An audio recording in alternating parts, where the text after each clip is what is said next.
Jamil, and we're here with our apprenticeship hour as usual every afternoon.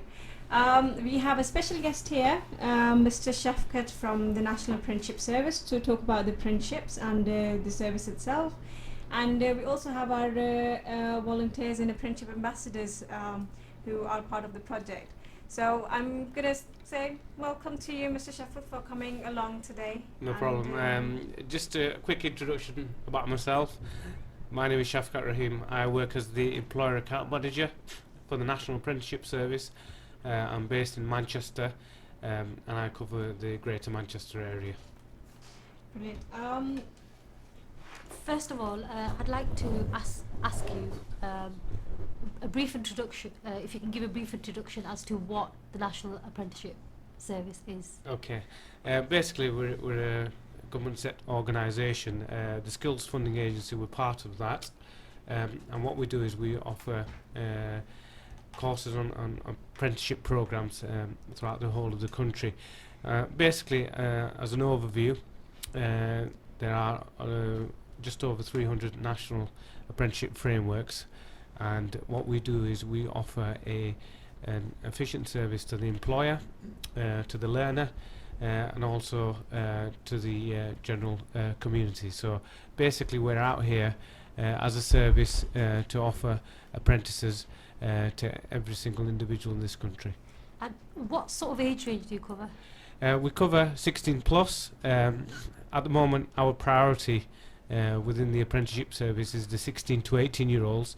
However, we do cover 19 to 24 and 24 plus. But I must reiterate that we are concentrating as a priority for the 16 to 18 year old group, because there are quite a lot of people within that age range who are not in education, employment or training, and also have got quite a lot of expectations now within the employment market. So that's our current focus at the moment. I mean, with the 16 to 18 year olds, is there not the majority of them in schools or colleges? Well, or yes. Get guidance from that side? Yeah, there is guidance. You have depending on which school they go to, they have connections, advisors which help. They also have other organisations within the school that help the young people to look at opportunities for the future. We are currently working with quite a number of schools at the moment with head teachers to try and promote apprenticeships as an option. I still think there's a lot of people, parents, a lot of young children out there that actually don't understand what apprenticeships are about, and we're here today to explain a bit more apprenticeships and what it actually means for that individual as well. They would then apply for that. Once they would apply for that vacancy, then they would be shortlisted for that particular vacancy, and then after that they would then be asked for interview by the employer. The employer would then interview that individual, and then if they were successful at that stage, then they would start the apprenticeship program. Now, each vacancy, the salary is different, as you can imagine. So you've got engineering apprenticeships available, you've got also business administration apprenticeships available. So it depends on how much the employer pays. Are available in apprenticeship. Yeah, so you've got Very good for interest of people. yeah, you've got all different programs available for different people. Now with the 16 to 18 year old, we look at a minimum of £2.70 per hour as a starting per hour rate. On average, employers usually pay about £170 a week for the 16 to 18 year old. 19 plus, it's national minimum wage.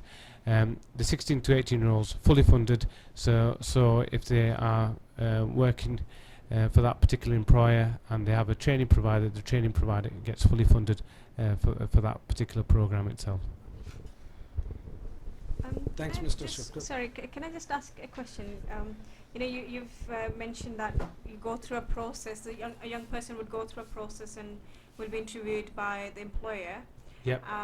And if the employer rejects a young person, Yep. then what happens? What's the next stage for that young person? Okay. First and foremost, I would recommend that they get feedback from the employer, the reason why they have been unsuccessful. So basically they ask for feedback from that particular employer. Now the employer more than likely will provide them with feedback as to the reason why they were unsuccessful, and hopefully will then give them some hints and tips as well for the future if they decide to apply for other types of work itself. Okay. Anybody else wants to ask any question here? My name is Mavish.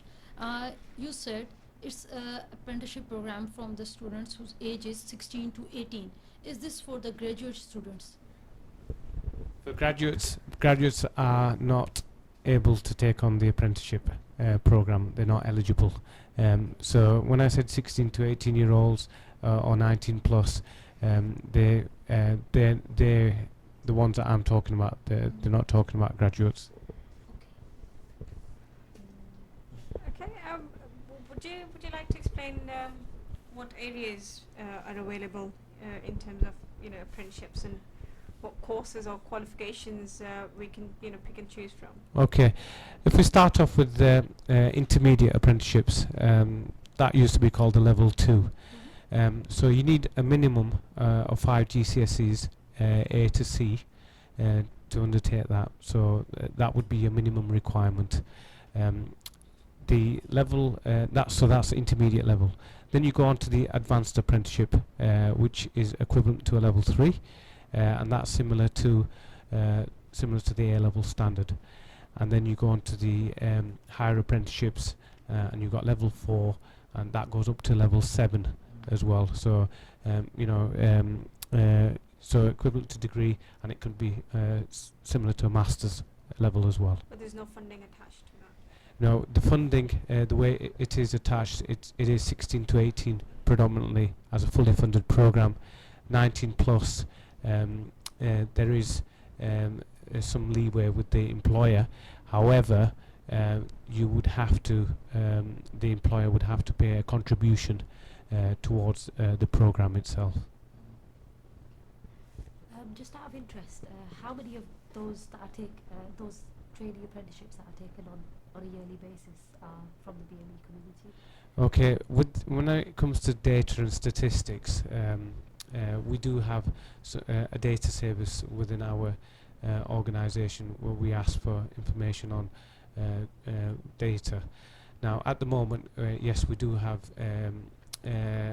very underrepresented groups within the BME community. I actually can't give you the exact figures, but that is one of the key areas that we will be looking at the future, and this is what this project's about, is to try and encourage people from BME backgrounds to take on apprenticeships, because a lot of people don't understand what apprenticeships are about.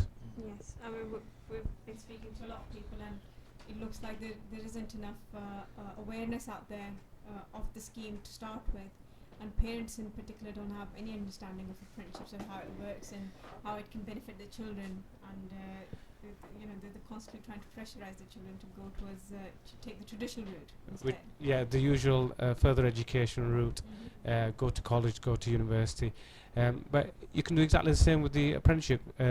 Basically what you do is more than likely you'll be working 4 days with that particular employer, and one day you'll be at the college or the training provider equivalent, and you can also get that particular degree in that area of work as well. So apprenticeships are varied. You can become an engineer. So for example, there's engineering apprenticeships, there's business administration apprenticeships, there's apprenticeships in hairdressing. So it's such a varied range of careers that you can apply for. So it's not the traditional just one area of work that apprenticeships are available. Where do you actually advertise? Right, there is as part of our website, you've got the apprenticeships.org.uk, and on there is an apprenticeship vacancies website. So basically what happens is you can go online, you can log on, you'll get sent the details, and then from then onwards, you can see what vacancies are available throughout the whole of that particular area. So it's as simple as that, and it's a free service that we offer to employers, and also training providers utilise that as well. As an organisation, how would you, what sort of strategies or methodologies are you putting in place to promote giving or offering the BME community apprenticeships? Right. Well, it's across the board. What we did last year, or should I say, last year, I undertook 2 BME events with training providers, one in Oldham, one in Rochdale. And basically what we did was we wanted to try and get as many BME businesses to partake in an event. And it was an awareness campaign with the employers. We talked about what apprenticeships there were on offer. We also talked about successful case studies. So we had people there who, from BME backgrounds, who had undertaken an apprenticeship program, who were successful in their area of work. And as far as that was concerned, it was more of an awareness campaign. In the Rochdale one, which was held at the Kashmir Youth Project, that was very successful. We had over 90 businesses on the evening, and the one in Oldham, which we did as part of the council, we had over 65 employers. And the most important thing from both the events was to raise awareness within the BME community that apprenticeships are first and foremost, they're varied, they're here to stay, and it's an ideal opportunity for a young person to basically get a career. So it's not just about getting a job, it's about a long-term career, and it's a long-term commitment from that individual as well. Did you find a lot of parents came to that event, or was it just young people? Majority were businesses. I think that is a gap that I think a lot of us need to consider now, which is parents. I think it's very, very important that you brought parents into this discussion. I think within a lot of the BME community, which I'm part of, I understand some of the cultural aspects within our community, and the biggest thing that they say is let's try and go down the degree route, let's go through the qualification, try and go get a particular degree, but unfortunately there are quite a lot of people now who are graduates and who are quite unemployed within the BME community, whereas the apprenticeships gives you that opportunity to have a career. I mean, I've been doing some work with the local supermarket Aldi, and they're recruiting for apprenticeships, and last year they recruited over 235 apprentices throughout the country. And basically the way the program goes is it's a 3-year program. The first year the apprentice they start on just over £5 an hour, and then they go on to the second year, and it goes to something to about £9 per hour. And then on the third year, if they're successful, they can become a deputy store manager within Aldi itself, and the actual salary is £25,000-30,000 a year. So that's after 3 years joining the apprenticeship program. So it is a career. That's what my point is. How would you encourage parents then to get involved?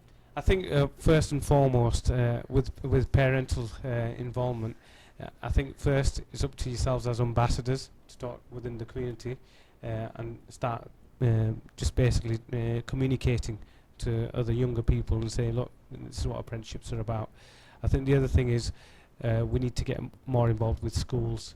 I think that's one of the key areas of development at the moment, is to undertake awareness session within different schools and let parents get involved within that process, so we can start involving parents through that area work. That's an important point that's been raised within the parent discussions that we've carried out here, and parents in particular have raised that point that information, they expect that information to come through the school properly, and at the moment they're not being advised on opportunities and options available for their children as well as they should be, and not much information given about apprenticeships altogether. So So And Yeah. I think a lot of that is to do with language barriers as well. Yeah, I think with language barriers, yes, I do understand that as a concept.